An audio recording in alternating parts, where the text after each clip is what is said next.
Que as palavras do Santo Evangelho perdoem os nossos pecados. Amém. Louvado seja o nome de nosso Senhor Jesus Cristo. Para sempre seja louvado. Caríssimos irmãos e irmãs, caríssimos paroquianos que nos assistem através desta live pelo Facebook de nossa paróquia, hoje celebramos a solenidade de Pentecostes. 50 dias se passaram desde o primeiro domingo da Páscoa, aonde o Senhor ressuscitou verdadeiramente. E como conclusão deste tempo pascal, nós celebramos hoje a solenidade de Pentecostes, aonde o Senhor havia prometido a todos enviar o Paráclito, o Defensor, o Espírito da Verdade, o Espírito Santo. Hoje, esta promessa do Senhor se conclui, se faz de fato acontecer, porque o Senhor hoje derramou o seu Espírito sobre a sua igreja nascente. Domingo passado, Jesus fazia, relembrando a promessa aos seus discípulos, dizendo: não vos afasteis de Jerusalém.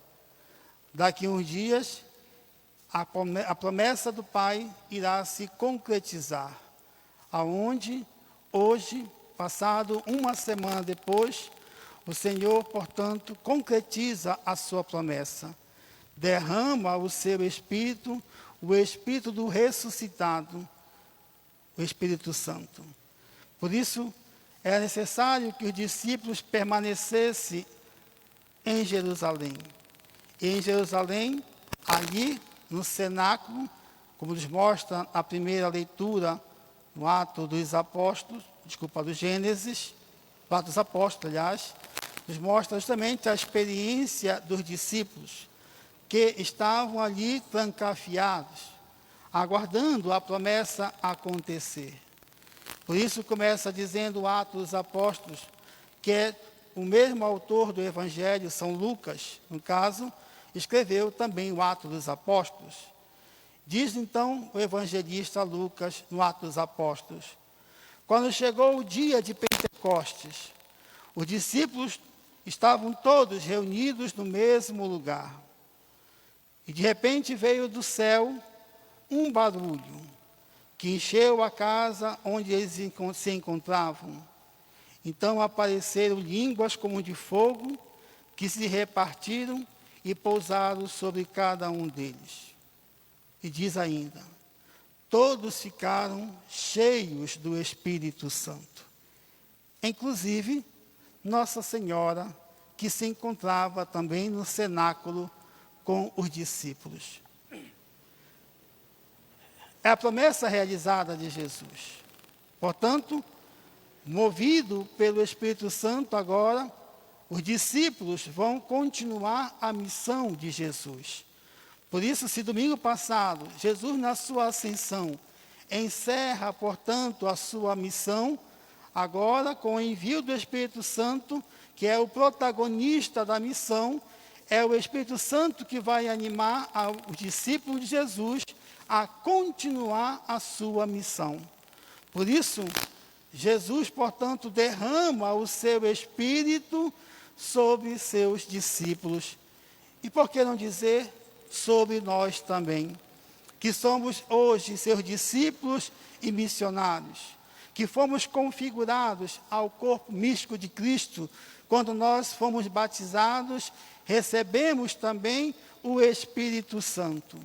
Quando fomos crismados, recebemos a plenitude do Espírito, do qual o Senhor já havia derramado em nós no dia do nosso batismo.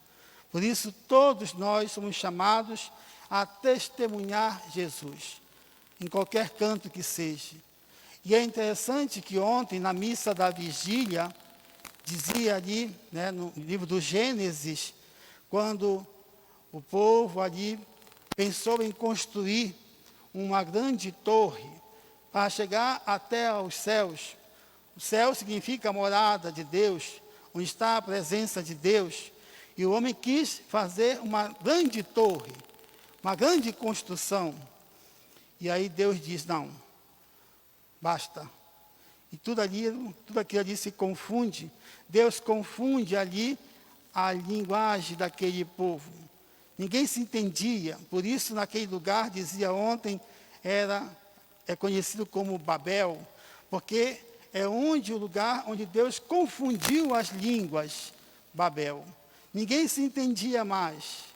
Hoje, se nós percebermos, diz o Atos dos Apóstolos que o Espírito Santo, quando desceu sobre os discípulos, percebe então que todos os povos, na diversidade dos povos, todos começaram a entender a sua própria língua e a língua dos outros. Ou seja, enquanto que Babel é a confusão das línguas, Pentecostes mostra justamente a outra realidade, onde se ouve ou se escuta uma única língua, uma única linguagem, a linguagem do amor, a linguagem do Espírito Santo. Por isso o Espírito Santo é o protagonista desta missão. Por isso o Senhor derrama o seu Espírito sobre a sua igreja nascente, para poder testemunhar o seu nome.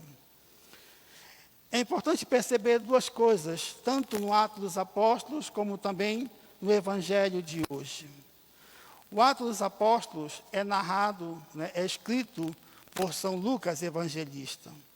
O Evangelho de hoje é escrito por João, evangelista. No Atos dos Apóstolos, Lucas, ele vai fazer uma interpretação, dizendo assim, que o Pentecostes aconteceu 50 dias depois da Páscoa. 50 dias depois da ressurreição de Jesus. Primeira coisa a entender é, qual o sentido desta festa de Pentecostes? O que foi para chegar até o nosso entendimento sobre o Pentecostes? Primeiro entender que, no início, o povo de Deus celebrava esta festa de Pentecostes como uma forma de agradecer. Era uma festa agrícola, onde se reuniam em festa para agradecer os frutos, a colheita que se tinha. Por isso era chamada de a festa da colheita.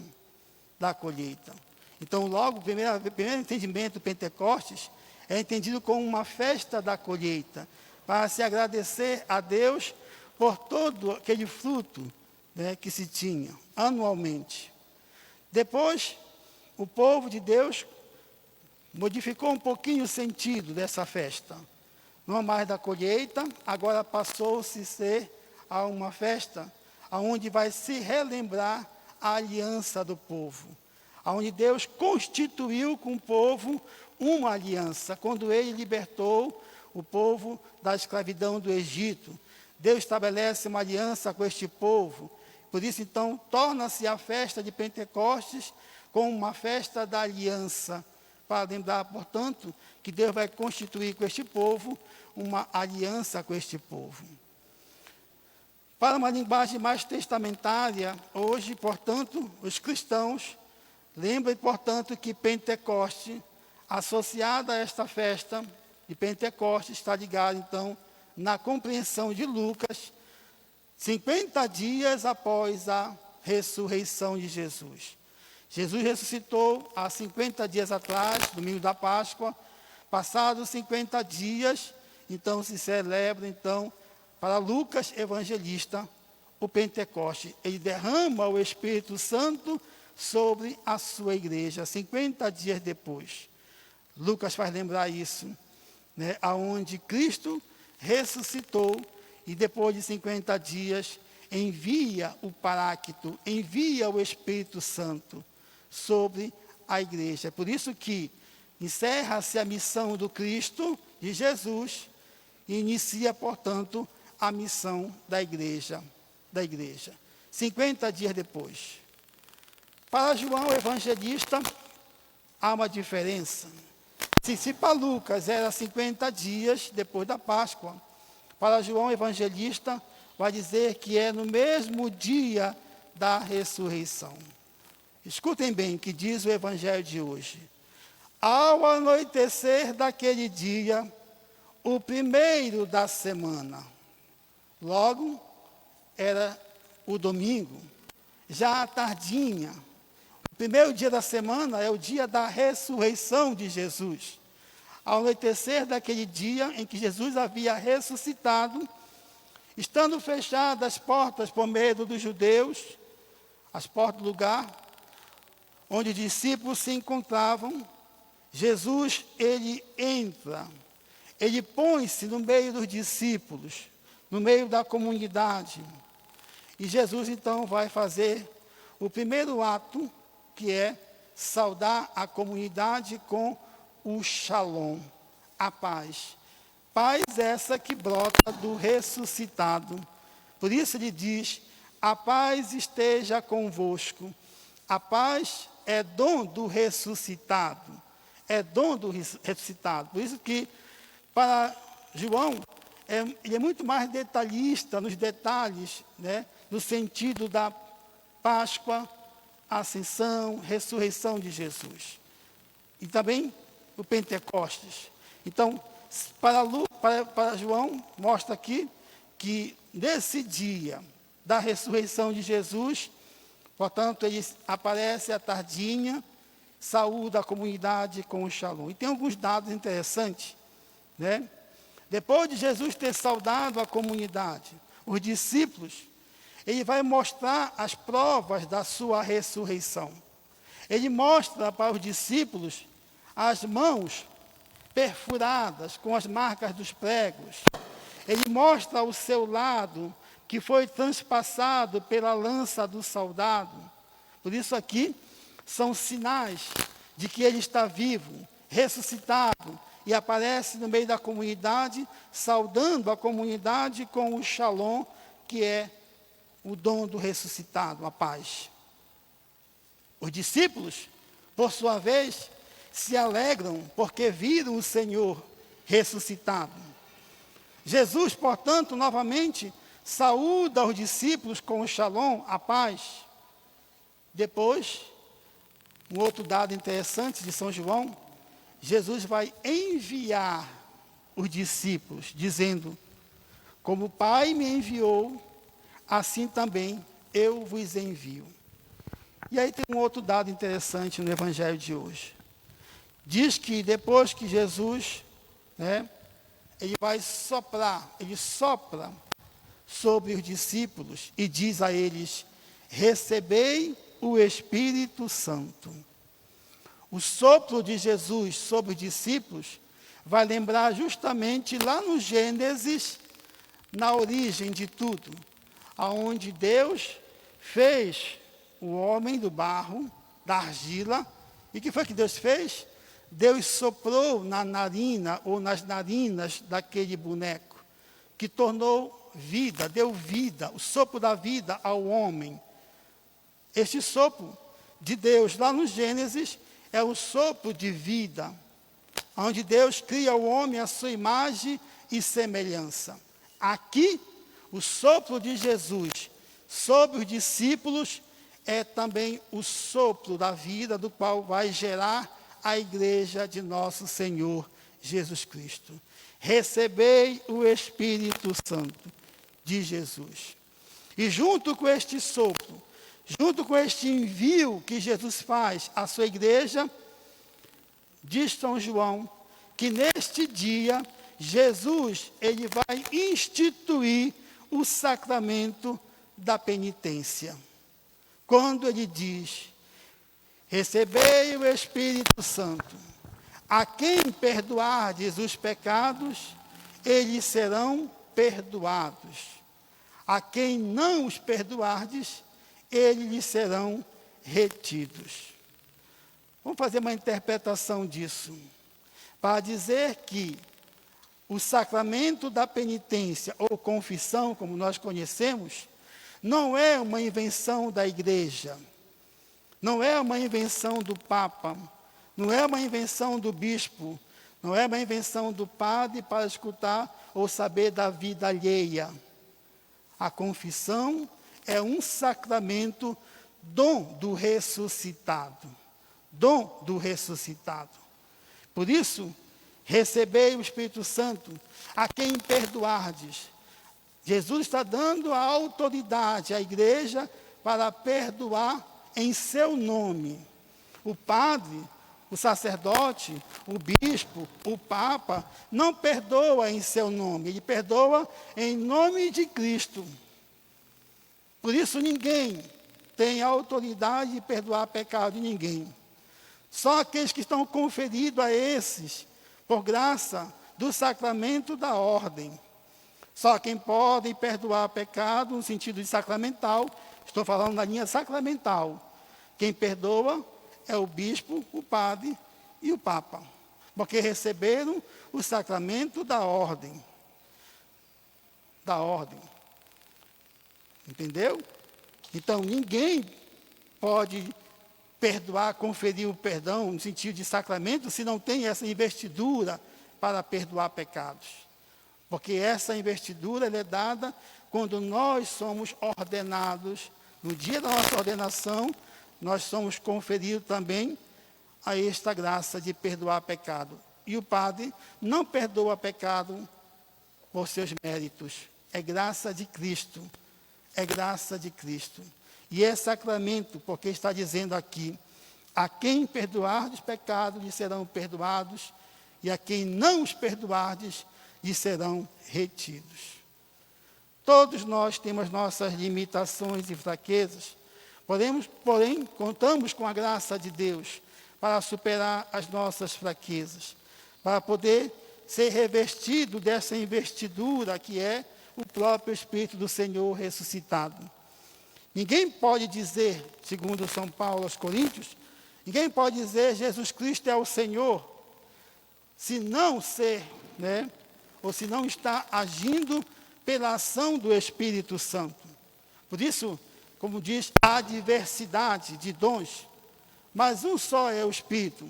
Há diversidade de ministérios, mas é um só o Senhor. Há diversidade de atividades, mas é o mesmo Deus que realiza todas as coisas em todos. Portanto, é o Espírito Santo que é o grande protagonista. E nós bebemos desta fonte, que é a fonte da graça do Espírito Santo. Beber desta fonte é somente vivenciar essa experiência de que nós somos banhados em Cristo, banhados na sua graça, banhados no seu Espírito. Fomos batizados no único Espírito, para formarmos assim um único corpo. Que corpo é este? O corpo místico de nosso Senhor Jesus Cristo, ou seja, a igreja, que somos nós, que fomos batizados e formamos deste corpo, que é o corpo místico de Cristo, que tem a cabeça deste corpo como o Cristo, o Senhor. E só pode professar quem é o Senhor quando eu me deixo conduzir pelo Espírito do ressuscitado. Por isso, acolhamos, portanto, o Espírito com os seus dons. Há diversidade, mas é o único Espírito. E, portanto, cada um de nós temos dons, não nosso, mas é dons que Deus nos concede por graça do seu Espírito.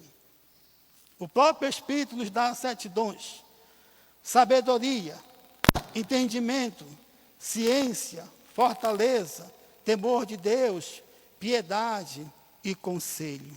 São os dons do Espírito Santo. Se nós nos abrirmos a esses dons, se nós nos abrirmos à graça do Espírito, nós recebemos esses dons. Por isso não nos faltam os dons de Deus. Todo aquele que crê e for batizado será salvo. Salvo porque professa a sua fé num único nome: Jesus Cristo é o Senhor. Peçamos, Deus Pai, esta graça hoje para nós, para que possamos, no dia de Pentecoste hoje, pedir que o Senhor envie seu Espírito, para que possa renovar toda a face da terra. Louvado seja o nome de nosso Senhor Jesus Cristo. Para sempre seja louvado. Sonhem contigo.